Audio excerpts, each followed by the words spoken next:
Hi, and welcome back to Matham House Clay Academy, our Clay Foundations course. In this module, we're going to learn all about hand building and how to do it with clay. As we walk through the next lessons, we're going to dig in deep and cover a lot of material. We're going to talk about the tools and techniques that's going to give you a solid foundation and a skill set to utilize for any hand building projects you want to create in the future.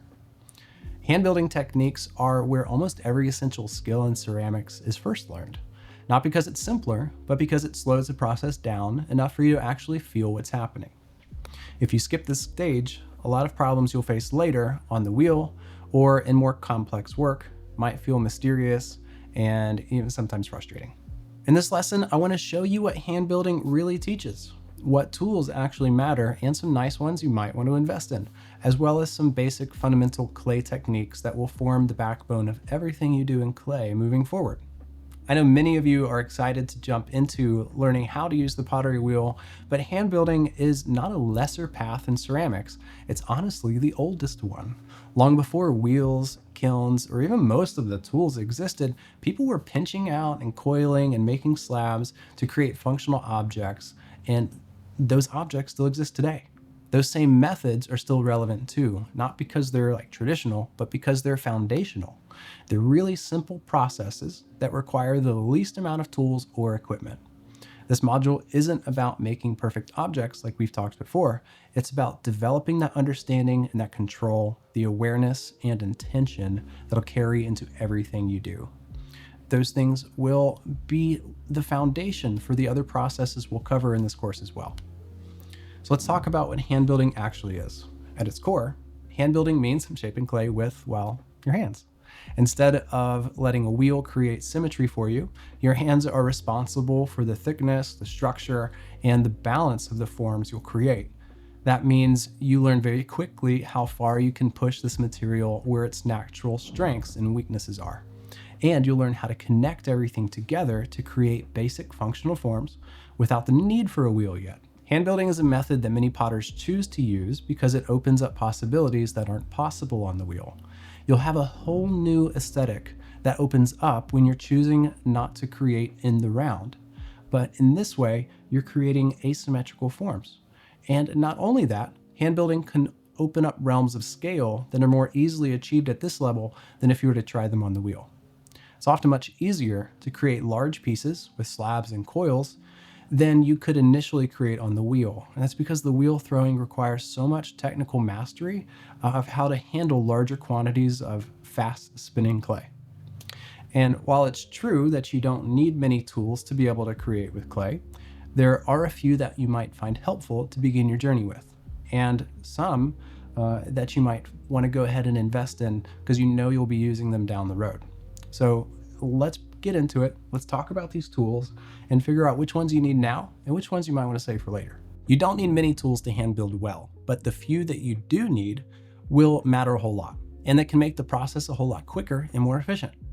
We're going to start with the essential hand tools, and then we're going to build our way up to the equipment that might be helpful to start saving up for if you want to pursue this path in earnest. I've created that whole helpful tool list document with links to where you can learn more about each of the individual pieces. And that list is attached in the episode resource section that's connected with this course. So you can refer back to that anytime you wish. There's a whole hand building section. And as we dig into all of these tools, I do think it's helpful just to remind you, if you're looking for a place to get all of this stuff, all these tools and supplies, I highly recommend taking a look at clayking.com. They're the potter's one-stop shop that has the best prices and ship lightning quick. They also have the largest selection of hand building tools all in one place.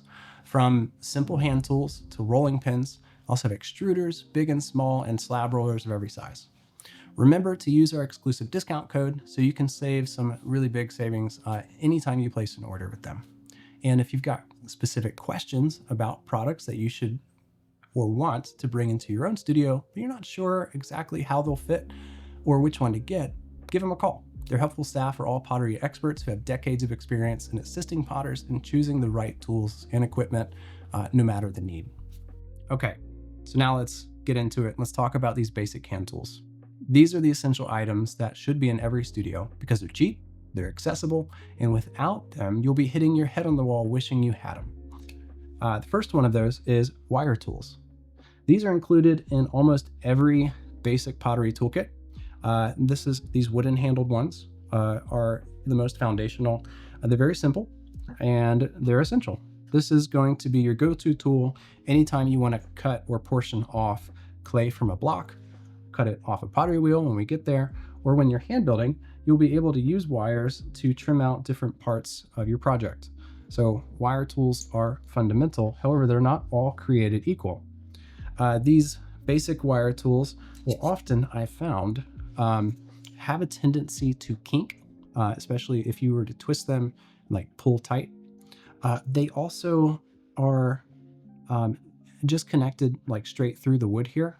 And so oftentimes over time, it can be easy if you're putting a lot of pressure on these or like really exerting a lot of force to pull the wire right out of the wood. And so while these are essential and they work, you might end up getting multiple of those rather quickly, where I like these ones that are by Dirty Girls Pottery Tools. I like them because the wires don't have a handle that they're drilled through, but rather they just loop and they're crimped. So it's all essentially like one uniform piece of wire, and the handles are very cozy and comfy.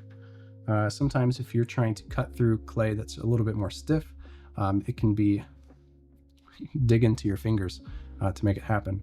So these are great. I've used these wires in particular for years. You can see they look well worn. What I love about Dirty Girls wire tools in particular is they have short and thin versions. So rather than like wrapping the wire around my knuckles, I'm able to use this 3.5 inch thin wire to create really precise cuts. And I don't have to like shorten the wire and risk crimping it to be able to get really precise and taut wire. So when it comes to wire tools, Dirty Girls, in my opinion, make some of the best. But if you're a mud tools fan, those also work really, really well. And those are some wire tools that might be worth investing a little bit more in. All right, well, let's talk about our next essential tool, ribs. Again, you're probably going to have a wooden rib included in your basic pottery toolkit. These are great. The other rib that's going to be included in most basic kits is a stainless metal rib that's flexible. Another one that's included that I actually don't have in front of me, but I have a basic kit here, is this long knife-shaped wooden rib. These ones will often have a slightly curved end to them, so it can be helpful for smoothing out different areas of your clay. But in hand building, ribs are great for compression. So when you're making larger slabs of clay, I know we've talked a lot about uneven shrinkage rates, clay particles, and how they're platelet shaped, and how everything likes to be compressed to avoid warping or uneven shrinking. So compression, we're going to talk more about how to do that, is really important. And ribs will help you do that on a quick scale, much easier than if you were to use like just your hands. Your wooden rib is going to get you a pretty long way. Your flexible stainless steel tool, you'll always have a use for. But some other options that I've learned to really enjoy are the ribs by Mud Tools. One, because they're colorful and potters really love colorful things. But also they have a couple of different uses. So these aren't a comprehensive list of all of the rib shapes that Mud Tools has a variety of different shapes. I have a few different options here, and they're all color coded. So each of these colors means something unique and different. The color indicates the flexibility of the rib, and it starts with pink. These guys are super bendy. Like, you can flex them, very flexible, very twistable, very bendy. They're gonna last you. I think I still own the first Mud Tools rib that I ever bought. They'll last a lifetime as long as you don't lose them. Then it goes to red. Red is still very flexible, very bendy, just a little less resistance. And then it progressively gets firmer the more up the color wheel you go. So yellow is a healthy medium. Green is getting much more resistant. So you're able to get much more firmer resistance to be able to press up against and shape clay with green. And then blue is the firmest rib of them all. offering very little resistance. So you're able to really push clay into these ribs. That stiffness, though, really acts in your favor when you're trying to compress clay, because you're able to, see my hand's a slab, be able to cover a lot of surface area and compress the clay. So if you can imagine those clay particles kind of all sitting on top of each other, with every pass of the rib, those particles are getting more and more compressed till eventually you've got them all locked in, and your risk of cracks or warping is much lower. Ribs come in all different shapes and sizes. You'll have to find ones that fit your needs versus anybody else's. Really, there's all different kinds, and you can have a lot of fun buying a couple of different ribs, and it's never a bad idea to keep these basic ones on hand too. There's so many purposes. When talking about ribs, the other one I'll mention in brief, these are incredibly handy. These are scraping ribs. They're serrated metal ribs, and these are so nice because in hand building, or really any other project that we do with pottery, we're going to encounter a technique called scoring that is going to take a lot of time if you don't have something that is shaped like this. These little serrated edges to these ribs are going to enable you to create score marks along your pottery pieces so you can join things together. And if you have one tool that can do a lot of score marks in one swipe, it's going to save you a lot of time versus if you were trying to create a same network of score marks with like one tool. You end up doing this a whole bunch versus just one.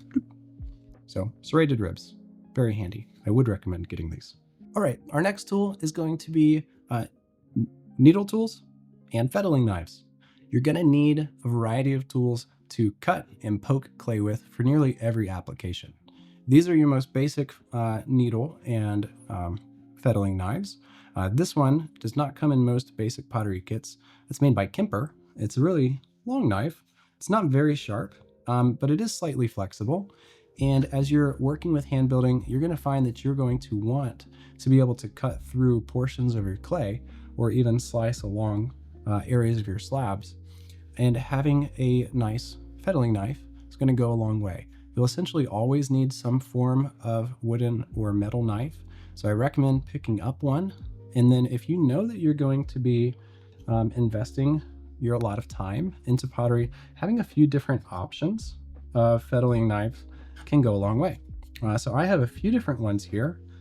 These are made by Dolan Tools. And although Dolan has slowed their production lately, you can still find a variety of really nice knife options that'll serve different purposes. These are made with carbon steel, and they are very sharp, last a long time, and you can resharpen them as you go. Plus, I like the shape of the ergonomic or wooden handles. So these will go a long way in your pottery toolkit. However, you don't have to invest in really nice wooden hand tools. You can also get just a basic paring knife. This is one made by Sim Tools, although you can get them in like Walmart or Target. Really any kind of like basic paring knife that you see in any home goods store will work just fine. And it'll get a lot of miles of use off a good paring knife. Your needle tools will also come in a variety of different quality and shapes and sizes. This is your basic one that's going to come in your pottery toolkit. This is great to have. Don't lose them. A lot of them end up in reclaim buckets. Try to keep it on hand. But if you want to invest in some nicer ones, here are two different options that I've got. Mud tools. You can tell this one is well used. Makes the Mud Shark. This is a 2-in-1. So it essentially takes that long wooden rib, and this is made out of a high quality plastic.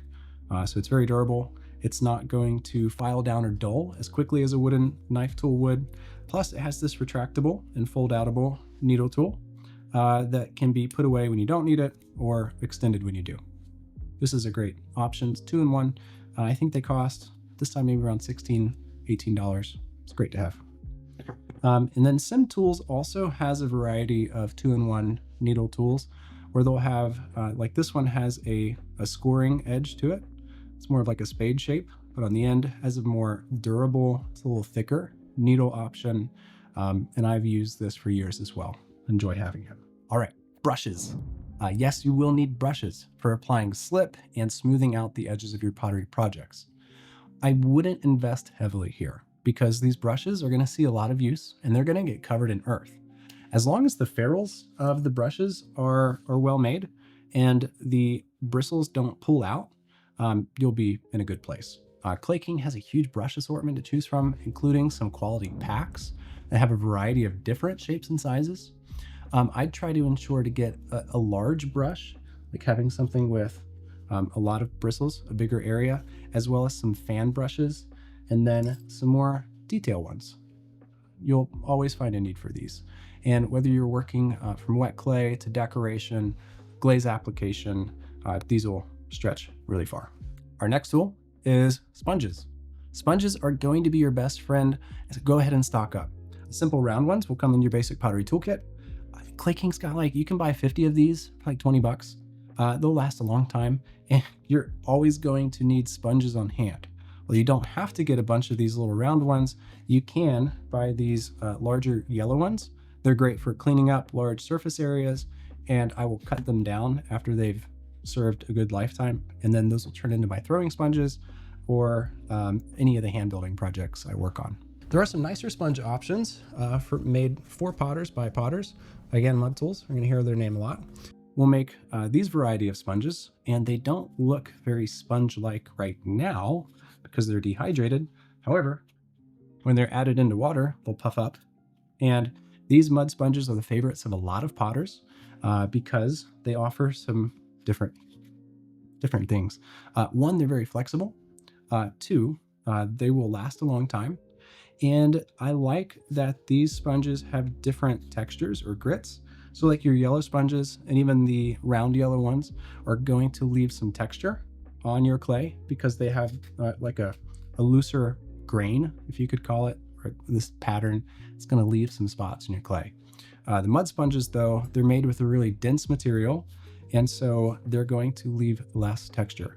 They range in the density of that, though. So blue is more loose. It's going to absorb more water.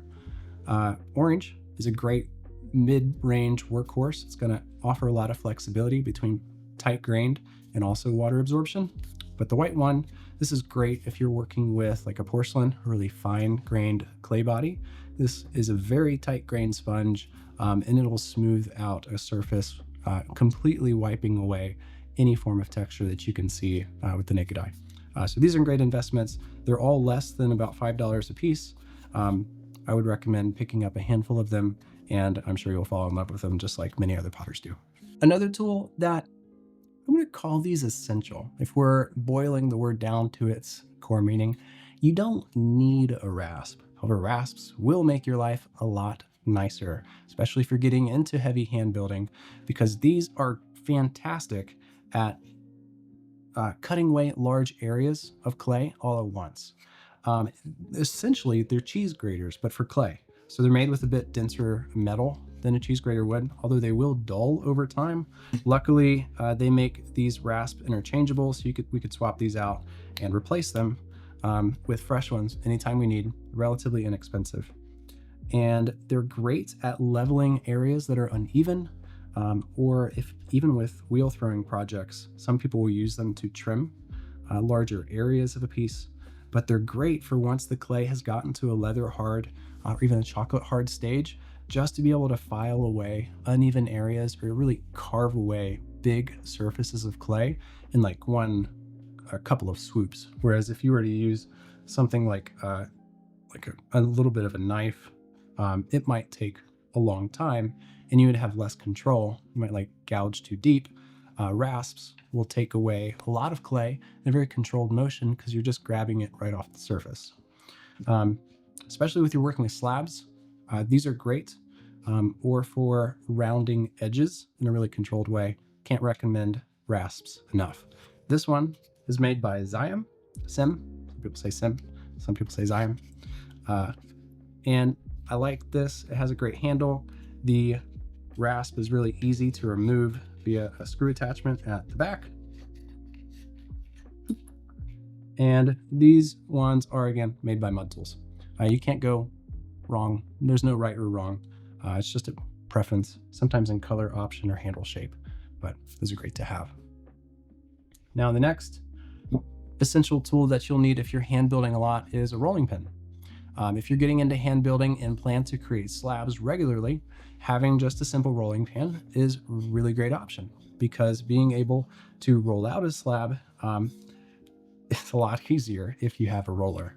I would recommend, if you are getting a rolling pin and investing here, to get one that has a solid handle all the way through a pin, or like me, I've got this one that is just one continuous bit of wood.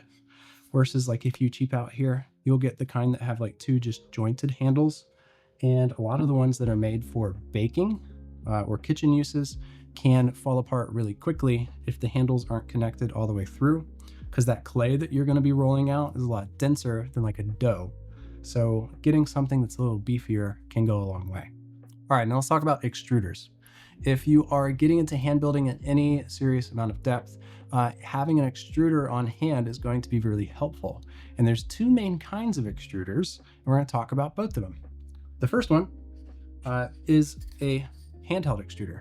This is going to work a lot like a caulk gun, where you have a chamber that you can load and fill up with clay, pull plunger attachment, and then as you pull the trigger, this is going to exert pressure, passing the clay through the nozzle. And this is a great option for making coils in a very consistent and uniform way, because along with most of these extruders, they're packed up right here, but I'll break them out and show you. Each handheld extruder will often come with its own dies. So you can have I want to show you, a die. A lot of these extruders will have different dies that come with their basic kit. This is a triangle, although you can get blank dies and make your own. This one has lots of coils.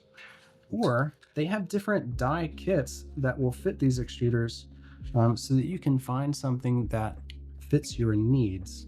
A lot of people will use handheld extruders to create handles for mugs because sometimes it can be challenging for new potters to feel like to create a really uniform and well-made handle. And a handheld extruder can make uniform coils in any shape, like handles, really easily.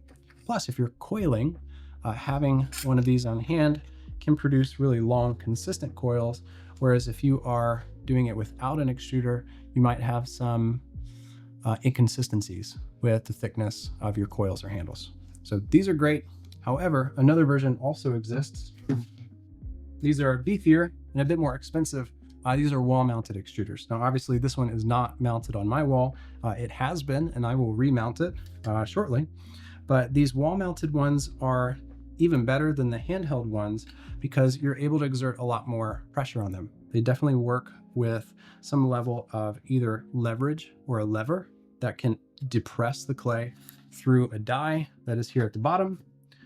You can see, speaking of handles, this is my handle die. And since I use this shape so much, I've actually taped up all of the other available options here. So I just have the clay extruded through this one opening. But they do make dies of various shapes, whether it's a coil or a handle or something that's textured that you can use for a glazed test tile. These extruders will mount up on your wall and allow you to make really uniform extrusions really rather easily. In my heavy production days, I was making upwards of 100 mugs at a time, and these help to make every handle consistently the same without fail. I wouldn't have gotten far without this. This is called the Super Duper Clay Extruder by Scott Creek. Wall-mounted extruders, though, they range in price. They're a little bit more expensive, so that one's probably going to run around the $400 mark, at least at this time. But they can range depending on how much clay you want in the barrel or different shape. They come in rectangular or circular, and they can be made from aluminum or stainless steel. So they're going to vary a lot in price. If you've got specific questions about your studio, always welcome to call Clay King and they can walk you through, or you can plug into the Math and Makers community and we can kind of help tailor some options there for you. but probably don't need that right now if you're just beginning. That's really I have a need for it and now I'll purchase it kind of thing.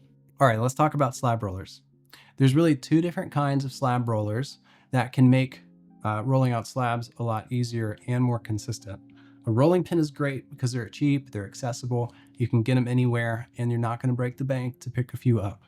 However, if you find yourself making a lot of slabs or a lot of slab projects, you might soon get to the point where you wish that step took less time and you could do it more consistently.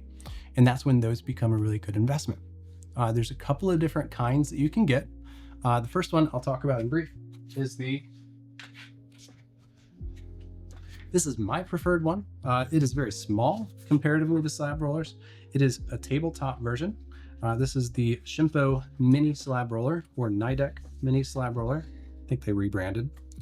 This one can roll slabs up to 18 inches in diameter. It's easily to fit on a table. It's very versatile. I keep it in a cabinet when it's not in use. So it's a fantastic option for those of you who have small spaces or you're not making enough slabs to really justify a more heavy studio investment, because the other type is a freestanding slab roller. Freestanding slab rollers are heavy duty. They are a table in and of themselves, and they're going to take up square footage in your studio. They range in size and length. Typically though, they're about 30 inches wide and 36 inches long, though you can get longer ones. Some of the best ones are made by Shimpo or Nidec. They offer, I think, the most cost-effective, approachable freestanding slab roller in the market.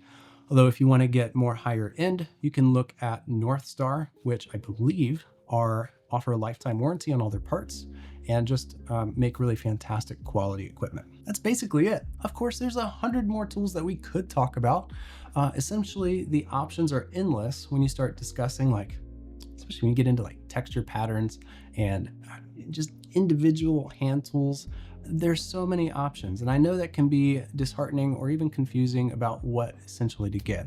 But what we talked about today in some form or function will be the essential tools that will be used by almost all hand builders from beginner to professional levels. And more important than the tools themselves is how you use them intentionally. And we're going to talk about those as we get into the foundational skills that you'll use across all of your clay projects. Let's get into it.